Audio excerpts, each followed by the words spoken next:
Going in depth with brushes. We are in Blender, follow along and make a new document after saving your old one. Let's go to the texture paint layout. Then we hit N to open up the second quick menu, and there we have the tools, so all the brush options. But when you look here, there are no brush options here, even though we are in the tool options in the properties panel and in the active tool. You might have also noticed that the cube is pink, and that means, as we know, that there is a texture missing. So a short recap, we are in the texture paint layout, and because of that, when we look at our model, it will show up pink, because this is a new file and we never added a texture to it. So how can we add a texture to it? Here where it says no textures, you can click on the plus sign and choose base color, because we want to make a base color texture.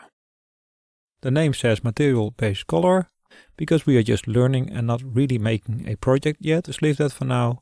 Leave the rest for what it is and click OK. OK, and the cube now has lost its purple color and is a nice gray.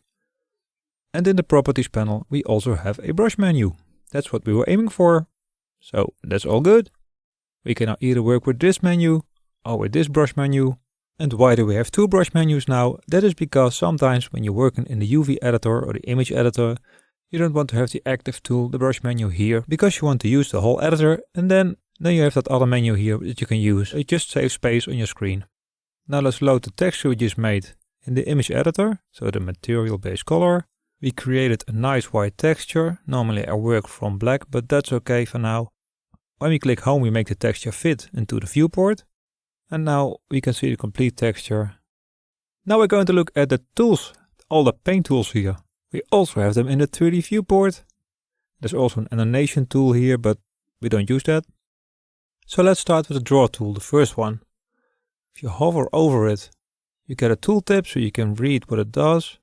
Draw is of course the one you paint with, and with soften you can soften it out, so you can blur it a little bit. So let us draw something first. Let's paint a nice black stroke. Choose soften, then draw over the painted parts. It's too subtle now maybe to see, so let's do that again later. Then the third one is smear. We can smear something out as if we are smearing paint with our fingers. Just grab a color by clicking on it somewhere and drag your mouse to smear it out. Next up is the clone stamp. For as far as I know, it doesn't work in the image editor. So when you alt click here, nothing happens. But when you alt click on the model, you can select the target. And then when you paint somewhere else on the model, it will clone the paint from where you alt clicked. So alt click to set a target. And then on this side, you paint that target in again. Next up is fill. With fill you can replace one color for the other. Or you fill something in, as it says. Let's do that. Pick another color, for example red. Click, and everything is filled in until a certain threshold. It's just like the fill tool or the bucket tool in Photoshop, for example. The mask tool is to mask out paint. You can make a mask on your model, then paint over it, and then what's underneath the mask won't be painted in. But that's something we'll talk about later. That's something for another chapter. Okay, let's put it back on draw. And let's have a look at the brushes here. Or in the image editor under the N, the second quick menu. When you click on the brushes, you can see there's just one brush here. But we can of course make more. So if you want to make a second brush, here where it says text draw, click on this copy button here. I'll scroll up a bit. And now we have a second brush. So when you click on this, we have the first one here. And the copy with the .001 added to it. And now we can change all sorts of options for this brush, and it will remember that for this brush. And for the other brush, the previous one, it will remember its own properties. Let's go to the second one now and give it its own name. So let's call it text draw red. We will not change anything below here, we'll do that later in this lecture. But we already know how we can change the color, so let's do that and make it red. And you might remember from a previous lecture, here under brush, we have unified color. When you turn it on, every brush will get the same color. So if you change the color in one brush, the other brush will get the same color. But for now I don't want it, so let's turn it off, or let's leave it off. And then let's go to the first brush. Let's call it text draw blue. And make the color blue, like so. We could also change the strength to 0.5 for example, and let's call it text draw blue 0.5. So now we have a blue brush with a strength of 0.5. And when we go to the red one, we have a strength of 1 and it's red of course. So when we paint now, this one is red and this one is blue with a strength of 0.5. So it's kind of transparent. Okay, so that's how this brush menu works. Same goes for the soft menu. I won't do that now, but you can add another one and change the strength, for example. Maybe I'm doing this a bit fast, but you get the idea, right? Same goes for smear, clone and fill, and also for mask. You can add brushes for those as well. We only have simple brushes in Blender now, but we can make better ones ourselves or import them, but that's something for later. I'm going to use my pen tablet now, so you'll see a switch in the screen resolution. I recommend you do the same. Go to your Wacom, your Bamboo, or your Cintiq, or whatever pen tablet you have. Because we're going to explore some brush options, and best is to do it with your pen tablet, because we're going to use the pen sensitivity, and that won't be possible with a mouse of course. So let's see you on the other side. There we go. So the first thing I did was make a new document and attach a texture to the cube as we did before, so that the canvas is clean and everything is back to default again in the document. So I recommend you do that as well. So pause this lecture, save anything you want to, and then create a new Blender document. Attach a new texture to this model and open the texture in the image editor. And if you did this, the UVs show up in the image editor. That's not something we want because we only want to paint now and we don't want to pay any attention to the UVs that come from the cube. So let's see how we can make the UVs invisible in the image editor. And let's go to View and untick the box next to Display Texture Paint UVs. And now the UVs are invisible. Good. We have a clean canvas and that's much easier to paint on. And there's something else we can do. Blender has an option where sections can be as big as the complete screen. So follow me. When you want to have the 3D viewport covering the complete screen, hit Ctrl space when hovering over the viewport. And now the 3D viewport covers the complete screen. You can then go back by clicking on Back to Previous here, or by again clicking on Ctrl space. And that brings us back to the normal layout. So let's do that for the image editor, because we want to focus on painting now, so we'll focus on that part of Blender. So hover over the image editor and hit Ctrl space, and there we are. Now we don't see the brush tool, so hit N to open up the second menu. And let's continue.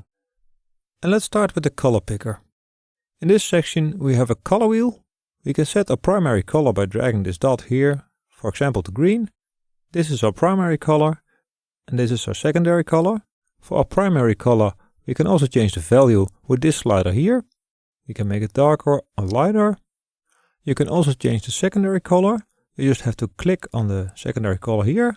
That brings up a second color wheel. You can up the value and change the color to green, for example.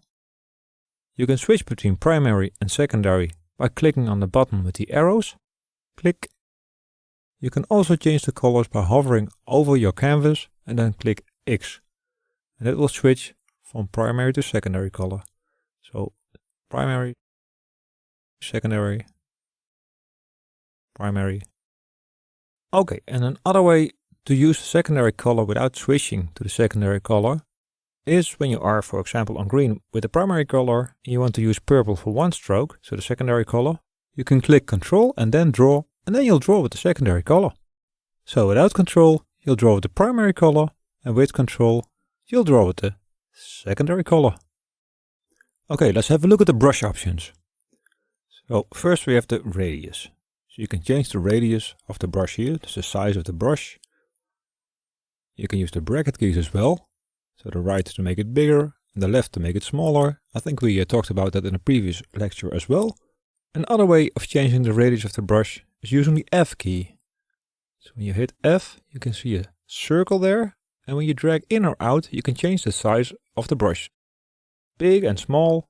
Or instead of dragging, you can also use a numpad. Type in a number on the numpad. So for example, for a radius of 50 pixels, type in 50 on the numpad. And then hit return to confirm. You can check here at radius, it's indeed 50 pixels wide. And I recommend always using return and not clicking on the canvas, because you can do that as well to confirm. It's like a left mouse click, but when you do that, when you click on the canvas, chances are that you might draw something by accident. And that is something we don't want to do. Next up is pressure sensitivity. That's this button here. You can turn it on for the radius. Now let's hit F and type in 5 on a numpad. Hit enter or return. So the radius is 5 pixels, and then let's draw something. And start with little pressure and then build it up. Let's try a radius of 25, so we can see it a little bit better. So little pressure, more pressure, and there you go. Strength, that's up next. So the strength is the amount of paint that you put in the canvas. So 1 is 100% of paint, and for example 0.25 is 25% of paint. So let's start with 1 by typing in 1 and hit enter or return. And let's paint something. And then let's put it on a little bit less. So let's just slide it to some value. And then now when you paint, it will be a lot lighter. But when you paint multiple strokes, oops, it'll come back to that 1 or 100% paint again. There's a nice shortcut for the strength as well. That's Shift F. When you drag in, it will go to 0 strength. And when you drag out, it will increase. And here also you can use the numpad, 0.7 for example, and enter to type in your strength. You might have noticed I have the sensitivity on for strength. Mostly I turn the radius sensitivity off and the strength sensitivity on. So now when I paint, when I use little pressure, I get little paint, and when I press harder, I get a lot of paint. And here we have the blend modes. That's the same as you might know from Photoshop or another image or paint application. It works almost exactly the same. You have things like darken and add, multiply. So multiply, for example, it just keeps adding, multiplying paint to what you already painted. There are a lot more blend modes, and we'll go more in depth when we need them later on in this course. Now let's go to image here and click on discard to clean up our canvas. As you can see, that's another way of cleaning your canvas. Okay, let's from image go back to tool. And here we have color palette. There is no color palette yet, not even on the list here, but by clicking on new we can create a new one. So now there's a palette here. And to add a color, you can click on the plus sign here. So let's first make a nice color, for example pink. Make it a bit brighter and hit the plus sign. Now here the color is added to the color palette. Let's try another one, green, plus, blue, plus. And now we have all these colors in our color palette. And of course, as always in Blender, there's another way to add colors to our color palette. So let's first draw a green something here. Let's give it a little bit more strength and add a pink one as well. Now let's remove the colors we made earlier from the palette by clicking on the minus sign here. And earlier, when we wanted to change the primary color, we hovered over a color and clicked on the S button. So pink here and green here. But you can also hold on to S and then click the left mouse button or click with your pen on a color you want to add to the palette. So again, hold S and then click, and then it will be added to the palette. So again, for green, hold S and click on a color you want to add. Click on the minus signs to remove the colors again, and click on the cross to clear the color palette slot. Go to image and discard to clear the canvas. Go back to tool and let's scroll down a bit. And let's see, we already did color palette, so now let's do options. So first is accumulate, and follow along if you want.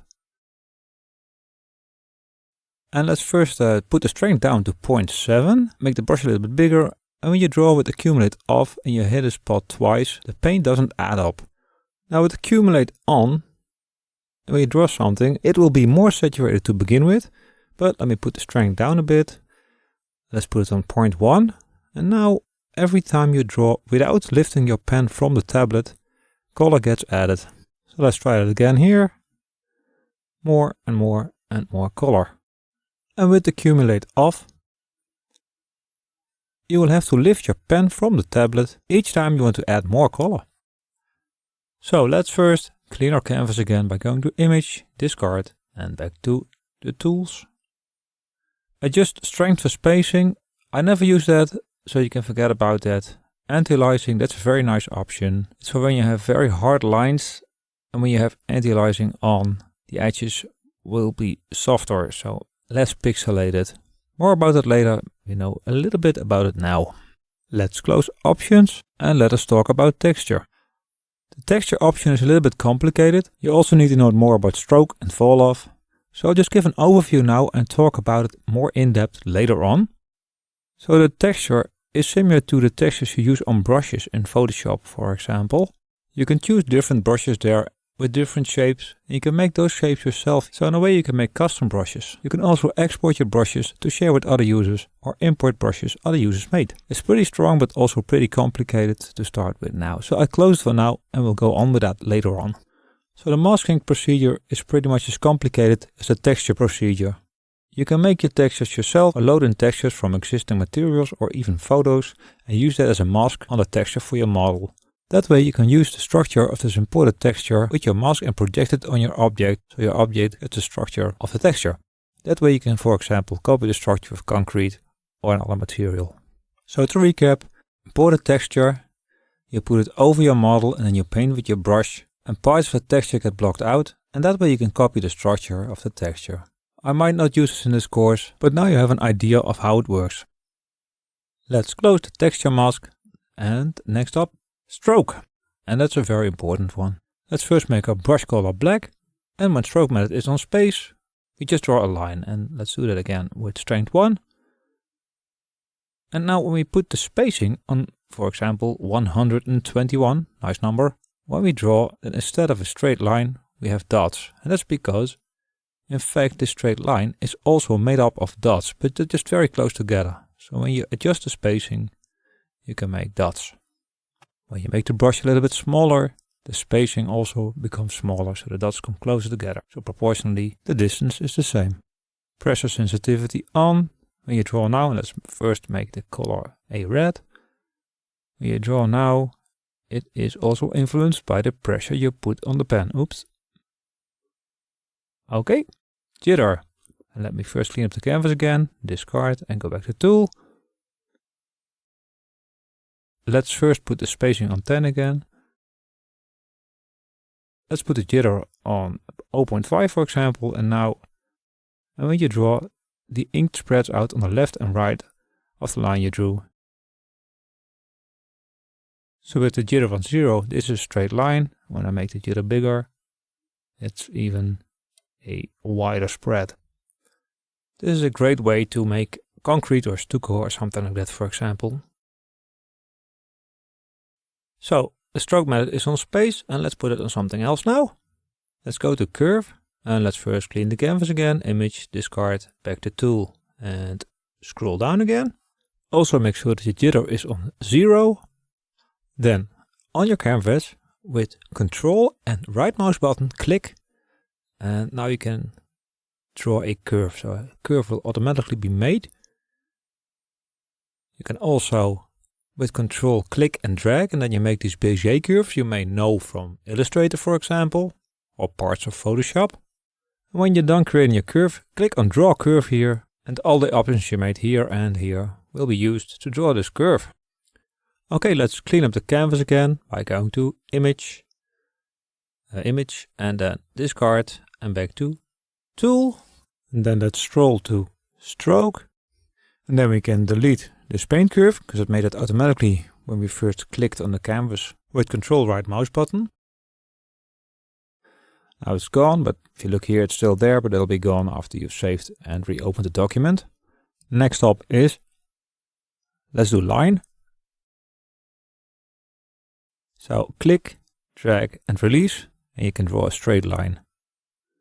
I believe we already did that in a previous lecture, but I'm just showing you. Discard, back to tool. Then here we have anchored. And with anchored you can click on the spot and drag in and out to create a dot in the shape of your brush. And with dragging in and out you make it smaller or larger.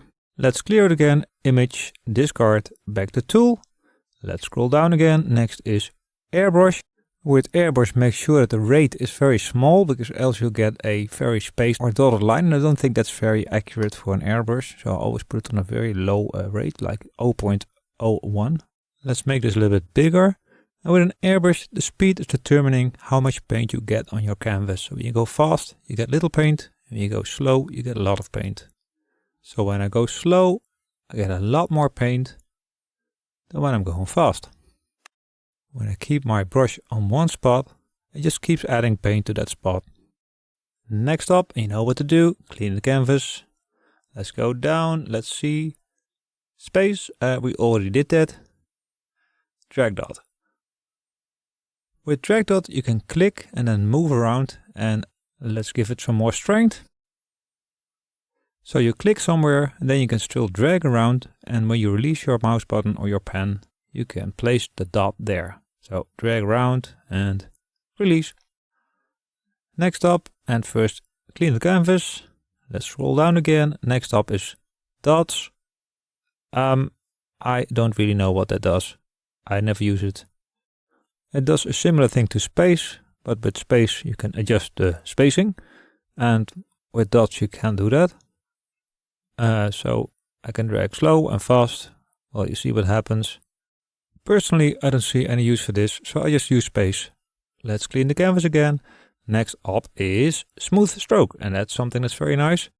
First, put the stroke method back on space, and then smooth stroke. So normally when you paint, depending on how well you can paint, the stroke is not so smooth, so it's a little bit jaggy. But then when you turn on smooth stroke, your brush is following this line that you drag, and the stroke is a lot smoother. It's a little bit like a sledge in winter, when you pull someone through the snow. Most of the times the ride is pretty smooth and comfortable. I'll just drag some more, change the color a bit, like so.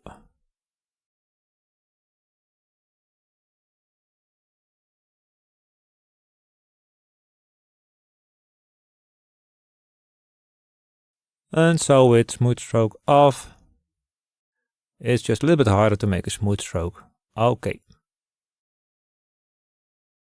So let's turn it on again. Let's clean the canvas.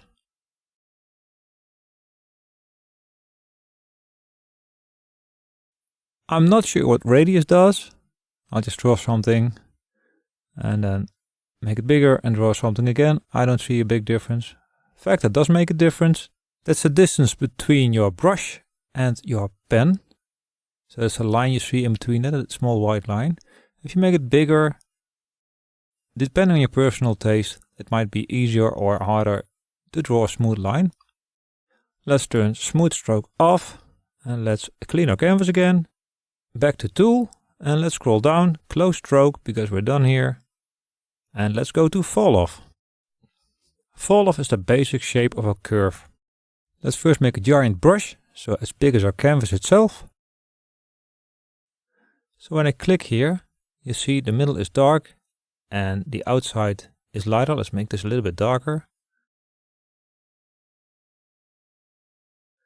So the middle is dark and it goes lighter on the outside. And that fades out the same as this curve goes here. This is the middle, where it's dark, where it gets 100% and at the side it gets 0% or transparent. And it uses this curve, so it's nice and soft. This curve is very hard. Click. So the curves are almost as hard as can be. So there's a very fast transition between the brush and the background. When you zoom in and you look at the edge, you see it's very hard but not that pixelated. It's still a little bit smooth, and let's make the canvas smaller again, because we have something turned on that we have talked about earlier. And that's here in the options panel. We have anti-aliasing, anti-aliasing. We have that turned on. Okay, sorry about that. So when we turn it off, clean the canvas again, and let's click again on this brush. You zoom in now. You see that there is no smoothness at all anymore. So the anti-aliasing is something that always gives a little bit smoothness so that you never get these pixelated edges. If you choose to make a pixelated texture, you should turn it off, of course. There's another way instead of using anti-aliasing, whatever, and that's by using a curve. So anti-aliasing is turned off. Click on the curve here to add an extra dot, then the last one should be dragged down. And put this on the edge. Let's clean the canvas again. And now when you click here, you get a softer edge as well. It's not perfect, but there's a reason for that. I'll explain it a little bit later. Alrighty, let's clean the canvas again. Discard, scroll down a bit. Okay, there is a way to change the shape of this handle here. So it's nice and rounded now, but if you want to have more of a sharper knee, click here and choose vector. All the smoothness is gone now. Click on this point and drag it to the edge. And now when you click, it comes pretty close to the anti-aliasing, but just with a little bit more control. That's the reason why I prefer to do it this way. But if you want to use anti-aliasing, okay, you know what it is. If you want to use that, then just use that. Okay, let's clean the canvas again. And let's scroll down to Falloff again. And Blender comes with some default Falloffs. And follow along, let's try some out.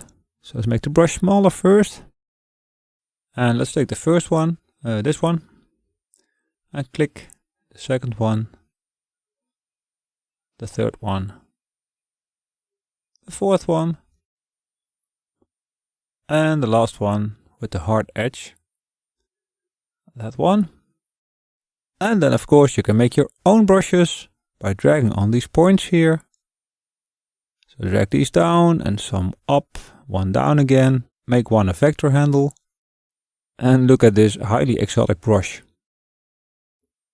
To delete points you can click on one and then go to the cross here. So if you want to play with this some more,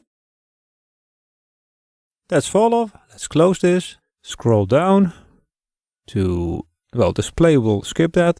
We come back to that later. So let's scroll down, close display first, scroll down and have a look at tiling.